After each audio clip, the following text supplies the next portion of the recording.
አንድ ሁለት ፓም ፓም በመኖር ሂደት ውስጥ ሰው የተባለው ፍጡር መቼ እንዴትና በምን ሁኔታ የአእምሮ ጤናውን ሊያጣ እንደሚችል መገመት አይቻልም። ከሆነ በኋላ ግን የአእምሮ ጤናን ለማከም በርካታ ሂደቶች አሉት። እኛ ግን ለዛሬ ወደ ገፈርሳ የአእምሮ ጤና ማገገሚያ ማዕከል ጎራ ብለን ለ3 ወር ያህል የሚሰጠውን የአርት ቴራፒ ሂደት ጅማሮንና ውጤቱን እናሳያችኋለን።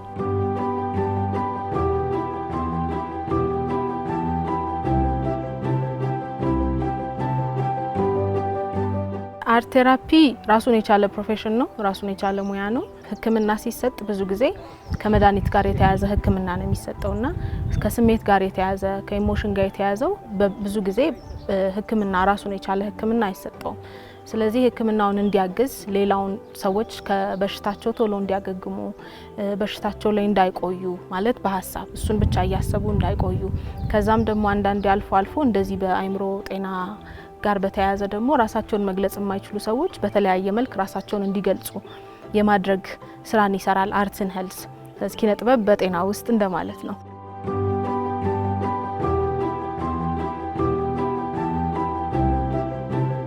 ቴራፒ ደግሞ ህክምና ውስጥ ያሉ ሰዎች በባለሙያዎች በሐኪሞች የሚታዘዝላቸው አይነት ነው። ብዙ አይነት ቴራፒ አለ።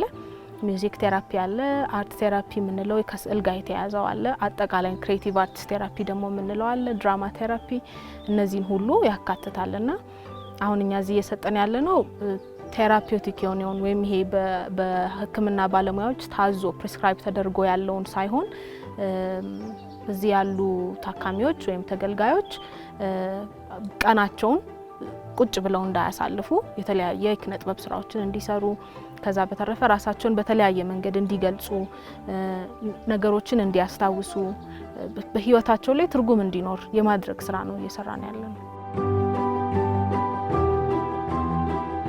ሜሮን ሲሳይ የቲያትር ባለሙያ ናት። የአእምሮ ጤና ላይ መስራት ደግሞ ትልቁ ህልሟ ነው። ይህን ለማሳካት ኪነ ጥበብን ከጤና ጋር በማጣመር በገፈርሳ የአእምሮ ህሙማን ማገገሚያ ማዕከል በራሷ ተነሳሽነት የአርት ቴራፒ ስራን ጀምራለች። አብዛኛዎቹ ያው ለማገገም ነው የሚመጡት ወደዚህ እና ህክምናቸውንም በአብዛኛው ጨርሰው የተወሰነ ህክምና ሲቀራቸው ነው ወደዚህ የሚመጡት። ስለዚህ እንደምታዩ ቦታው በጣም ሰፊ ነው። ብዙ አክቲቪቲዎችን መስራት እንዲቻል ያደርጋል። ማገገሚያም ስለሆነ ትክክለኛ ቦታው ይሆናል ማለት ነው። ሀገራችን ላይ ብዙም ትኩረት ያልተሰጠው የአእምሮ ጤና ጉዳይ በጥበብ መንገድ ብዙም ሳይሰራበት ቆይቷል። አሁን ጥበብን ለአእምሮ ጤና እንገልገልበት በማለት ከአትላንቲክ ኢንስቲትዩሽን ባገኘችው የገንዘብ ድጋፍ የ3 ወር ስራውን ጀምራለች። መጀመሪያ 10 ባለሙያዎችን እዚሁ የህክምና ባለሙያዎችን አሰለጠንን። ያው የምንሰራቸውን አክቲቪቲዎች አሳወቅናቸው፣ እንዴት እንደሚሰራም አሳየናቸው። ከዛ በኋላ እዚህ ውስጥ ሊሳተፉ የሚችሉ ተገልጋዮችን መረጥን። ወደ 83 አካባቢ የሚሆኑ ተገልጋዮች መረጥን። ስለዚህ እያንዳንዱ የህክምና ባለሙያ በስሩ 8 እስከ 9 ሰዎችን ይይዝና እነዚህ አክቲቪቲዎች ላይ እንዲሳተፉ ንቁ ሆነው እንዲሳተፉ ያደርጋቸዋል፣ ይከታተላቸዋል። እኛ በሳምንት 2 ቀን ነው የምንመጣው፣ የቀረውን ቀን ደግሞ እንዲሰሩ ያግዛቸዋል ማለት ነው። እዚህ ግቢ ስራውን ከተቀጠርኩ ወደ 11 ዓመት ምናምን ሆነኛል። የስራው ባህሪም ያው ከነሱ ጋር ማሳልፈው የስራ ባህሪ እኔ በበኩሌ ደስተኛ ነኝ። እነሱን መንከባከብ ማለት ነው። ከደሞዝም ውጪ ደግሞ እነሱን መንከባከብ ያስደስታል። ሁለተኛ ደግሞ እነሱን ወደ መስመር ስታስገቢና ትንሽ የሆነች ነገር ሰርተው ውጤት አንድ ነገር ሲያሳዩሽ የህሊና እርካታ ታገኛለሽ ማለት ነው። ይሄ ለኛም ለፋሲሊቴተሮቹም ለታካሚዎቹም ደግሞ አዲስ ኤክስፒሪየንስ ስለሆነ በጣም ትኩረት ተደርጎ አሁን ላይ የሰራ ነው በፔንቲንጉና በድሮይንጉ ላይ ብቻ ነው። ሌላ ስቶሪ ቴሊንግም ሞካክረናል። ነገር ግን ጥሩም ውጤት አለው ብለን የምናስበው ስሜታቸውንም በቅርበት ለመረዳት የቻልነው በእነዚህ ዘርፉ ላይ ብቻ ነው።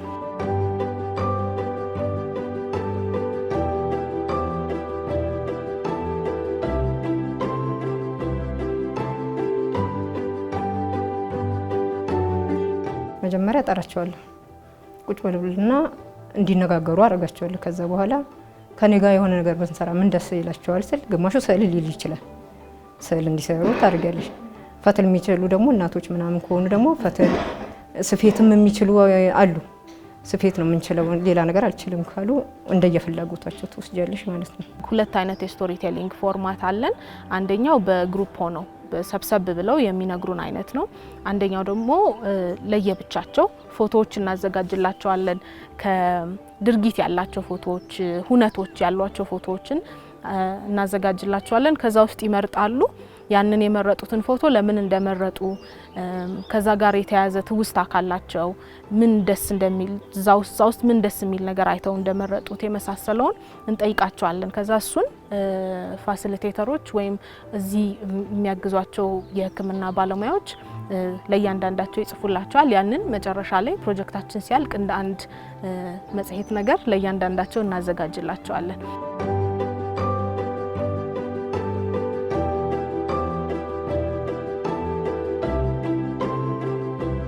በተግባር እንደዚህ ስትካውኙና በሀሳብ ደረጃ ደግሞ ዝም ብለሽ በጥናት መልክ ስታደርጊው አንድ አይደለምና ብዙ ለምሳሌ እንደ ቲዮሪ ያስኳቸውን ነገሮች ግማሹን አጠንክረውልኛል፣ ግማሹን አፍርሰውብኛልና ደስ የሚል እንዴት ነው እኔንም ራሴንም እያከምኩበት ያለ ነው።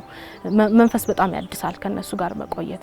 በሳምንት 2 ቀን ስለሚሰጥ እሱን ቀን በጉጉት ነው የሚጠብቁት። ትመጣለች ስለሚሉ እኛ አዘጋጅተን እንጠብቃቸዋለን። በቃ የስማቸውን ይጽፋሉ። አትክልቶች ምን አይነት ከለር እንዳላቸው ሙዝ፣ ብርቱካን ምናምን የሚለውን አትክልቶች የከለር ልዩነት ለማወቅ የተለወጡ ፔሸንቶች አሉ። እኔ አሁን በዚህ ሳምንት እንኳን ወደኛ ከመጣሽ ያየሁት ማለት ነው። 1 2 1 2 አዳነ ታም ታም ታ ታ ታ 1 2 1 2 3 ትርፍ የምታገኝበት ነገር አይደለምና እንደዚህ አይነት ነገሮች ላይ በበጎ ፈቃደኝነት ወይም አላማውን በመረዳት ካልሆነ በቀር የሚያግዝሽ ሰው ማግኘት ከባድ ነው። ቀላል አይደለም። ቻሌንጁ ብዙ ነው። ግን ያው መስራቱ ደስ ይላል። ከዛ እየሰራሽ ስታሳዩ ሰዎች ጋር በደንብ እየሰረጸ ሲመጣ ለውጥ ያመጣል።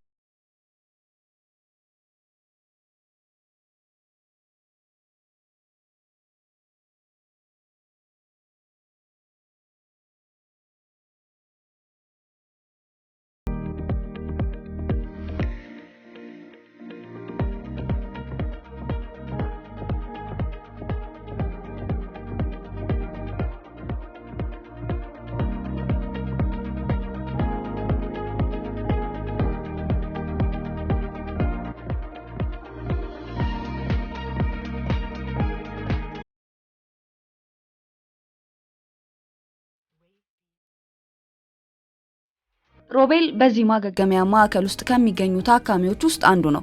በአዳማ ዩኒቨርሲቲ የሲቪል ኢንጂነሪንግ ተማሪም ነበር። ባጋጠመው የአእምሮ ህመም ምክንያት ትምህርቱን አቋርጦ ሕክምናውን ሲከታተል አግኝተነዋል። የአርት ቴራፒን ላለፉት 3 ወራት ደግሞ ከተከታተሉ ታካሚዎች ውስጥ አንዱም ነው። ሀሳቡ እንትን ነው፣ ተፈጥሮ ነው። ቤቶች አሉ፣ ሎጆች አሉ፣ የተለያዩ ተራራዎች አሉ፣ ፀሐይ ግባት አለ። ከቀበው በኋላ ደስ ነው ያለኝ። ቀስ እያልኩኝ ይመጣል ብዬ ነበር። በጣም ሳየው ደስ ነው ያለኝ። ቤተሰቦቼን እንግዲህ እግዚአብሔር እድሉን ከሰጠኝ አሁንም ልረዳችሁ ፈልጋለሁ። ሀገሬንም እናንተንም እላለሁ።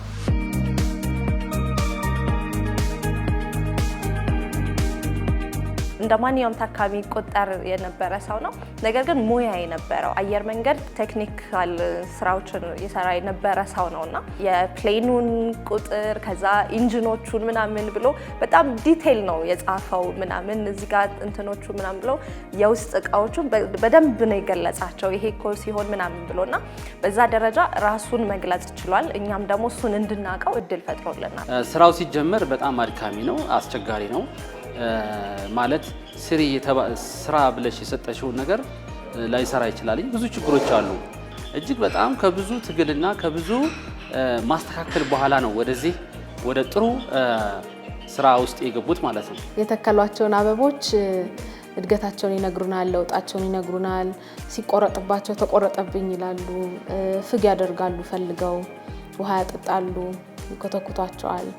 እሱ ጥሩ ማለት ተቋም ውስጥ የኔ የሚሉት ነገር መፍጠር እና የሚከታተሉት ነገር መፍጠር አንድ ጥሩ ነገር ሆኖ አግኝተነዋል። ይሄ ታካሚ ልክ ይሄን ሰርቶ መጨረሻም ራሱ ማለት የሰራውን ስራ ሲያየው እንዴ እንደዚህ መስራት እችላለሁ ወይ እንዴ እኔ ለካ ተሽሎኛል የሚል እንትንም ያሳድራል በራሱ ላይ ማለት ነው። ስለዚህ እየተሻለው መሆኑን ምልክት ነው ለኛ ማለት ነው።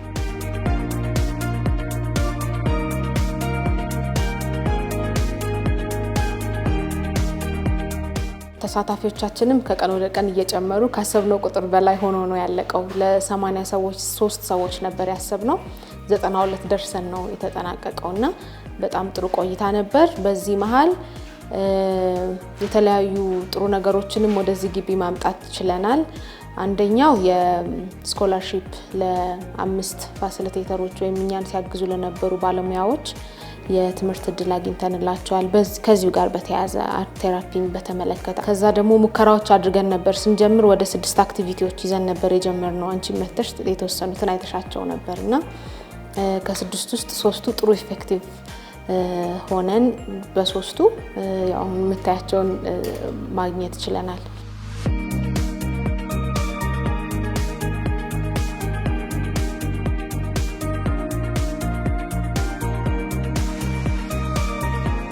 ዶክተር ቤተልሔም ኢቫሉዌሽኑን ሰርታልናለች። ማለት ከጤና አንጻር ምን ለውጥ ማምጣት ይችላል፣ ቢቀጥል ቢተገበር ምን ጥቅም ሊሰጥ ይችላል የሚለውን ከመጀመሪያው ጊዜ ጀምሮ ሳትታክት አብራን እየተከታተለች ስዕሎቹንም እያየች የሚሰሩትንም እያየች ከዛ ደግሞ ፎርሞች ነበሩ ፋሲሊቴተሮች ወይም አብረውን ይሰሩ የነበሩ የጤና ባለሙያዎች የሚሞሏቸው ፎርሞች ነበሩ ከተሳታፊዎቹን ሂደት እያዩና እሱንም በመገምገም ቅድም የሰማነውን ሪፖርት አዘጋጅታልናለች። ያ ወዴት ይሄዳል ማለት ነው? ፖሊሲ እንዲቀረጽለት አንድ ጅማሮ ይሆናል ማለት ነው። በሀገራችን በጣም ለአእምሮ እክል የሚያጋልጡ በጣም ብዙ ነገሮች አሉ።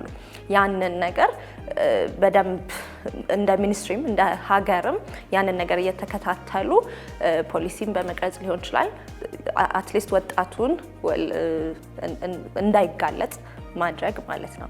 እነዚህ ነገር ያስፈልጋሉ መስራት ብዬ አስባለሁ። ሌሎች ፓርትነሮች ደግሞ ከኛ ጋር በዚህ መንገድ እንዲሰሩ ምክንያቱም እንዲህ አይነት በሽታ ለሁሉም ቤተሰብ ሊደርስ ይችላል። ስለዚህ እንዲህ አይነት ችግሮችን ደግሞ እንደ ሀገር እንደ ዜጋ ሁላችን ተባብረን መስራት የምንችል ከሆነ ለውጥ ማምጣት እንችላለን ማለት ነው።